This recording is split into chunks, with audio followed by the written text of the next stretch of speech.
Hello everyone, আসসালামু আলাইকুম। Welcome back to my channel. Welcome করছি আমার নতুন একটা ভিডিওতে। তো আজকে আমি আবার রেসিপি ভিডিও নিয়ে চলে আসলাম। তো আজকে আমার ভিডিওতে থাকছে চিংড়ি মাছ দিয়ে মরিচ আর কি, লাল মরিচ যেটাকে বলে। তো আমাদের সব সময় ভর্তা মরিচ এগুলো সবাই বেশি পছন্দ করে। তো চিংড়ি মাছ আমার বরাবরই অনেক বেশি পছন্দ। তার জন্য ভাবলাম আজকে রান্নাতে চিংড়ি মাছ দিয়ে একটু মরিচ দেব। তো অনেকে জানেন আমার ভিডিও যারা দেখেন, আমার অসুস্থতার কারণে এমনিতে কিছু খেতে ইচ্ছে করে না, মুখটা কেমন জানি বিষাদ হয়ে গিয়েছে। তার জন্য ভাবলাম যে একটু মরিচ দেই, কারণ আমার কাছে ঝাল এগুলো খেলে মুখটা একটু ভালো লাগে। তার জন্য আমি এখানে আজকে মরিচ দেব, চিংড়ি মাছ দিয়ে লাল মরিচের ভর্তা যেটাকে বলে এর আর কি, এটা করব। তার জন্য আপনাদের সাথে ভিডিওটা শেয়ার করতেছি। তো এখানে প্রথমে আমি বেশ অনেকখানি পেঁয়াজ দিয়ে লবণ দিয়ে পেঁয়াজটাকে একটু ভাজা ভাজা করে নেব, ব্রাউন কালার হওয়া পর্যন্ত। তো এদিকে দেখেন আমি চিংড়ি মাছগুলোকে সুন্দর করে ধুয়ে পরিষ্কার করে নিয়েছি। তো এদিকে মরিচগুলোকে ব্লেন্ডার করে নিয়েছি। এই যে দেখতে পাচ্ছেন মরিচগুলোকে সুন্দর করে ব্লেন্ডার করে নিয়েছি। এখন পেঁয়াজগুলো যখন একটু একদম নরম হয়ে এসেছে, তার মধ্যে আমি দিয়ে দেবো চিংড়ি মাছ, ধুয়ে রাখা চিংড়ি মাছগুলো। তো চিংড়ি মাছ দিয়ে আমি সুন্দর করে একটু ভেজে নেব। তো যারা ভিডিওটা দেখতে শুরু করেছেন অবশ্যই আমার চ্যানেলটা সাবস্ক্রাইব করে দিবেন, পাশে থাকা বেল বাটনটা অন করে দিবেন, যাতে করে প্রত্যেকবার আমি ভিডিও আপলোড করলে আপনার নোটিফিকেশনটা পেয়ে যান। তো এই ছোটো বোনটার পাশে থাকতে পারেন।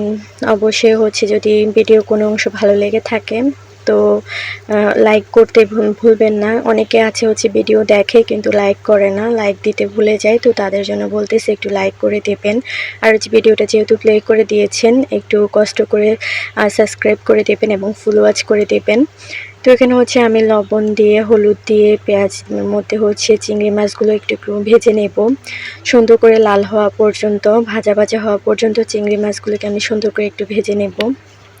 আসলে এটা আমার ব্লগ চ্যানেল, তো আমি যেভাবে রান্না করি আর কি সব সময়, তো ওটাই আপনাদের সাথে শেয়ার করার চেষ্টা করি।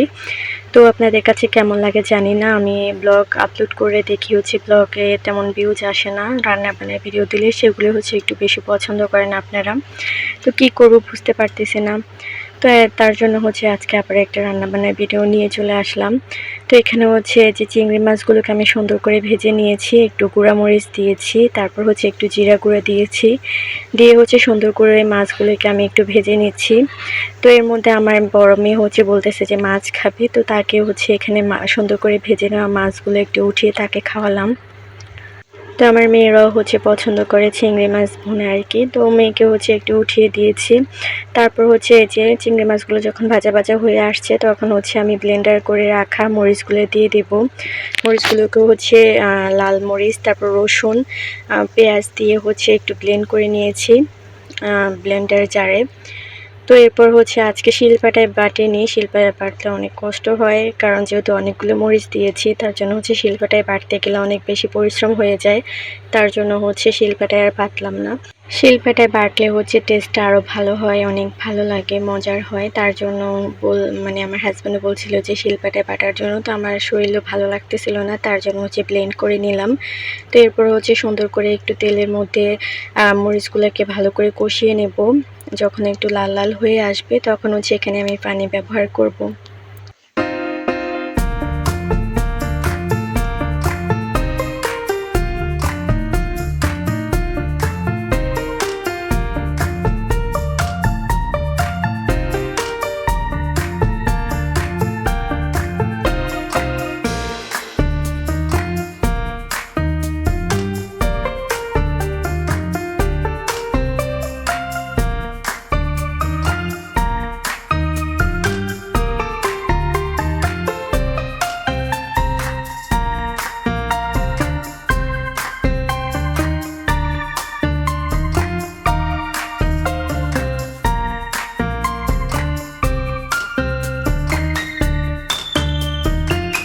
তো পানি দিয়ে আমি প্রায় 20 মিনিটের মতো রান্না করে নিয়েছি। যখন পানিটা শুকিয়ে আসছে তখন দেখেন আমার হচ্ছে মরিচের ফাইনাল লুক। এর মধ্যে হচ্ছে বৃষ্টিও শুরু হয়ে গিয়েছে, তার জন্য একটু অন্ধকার দেখাচ্ছিল আমার রান্নাটা, সুন্দর একটা কালার দেখা যাচ্ছিল না।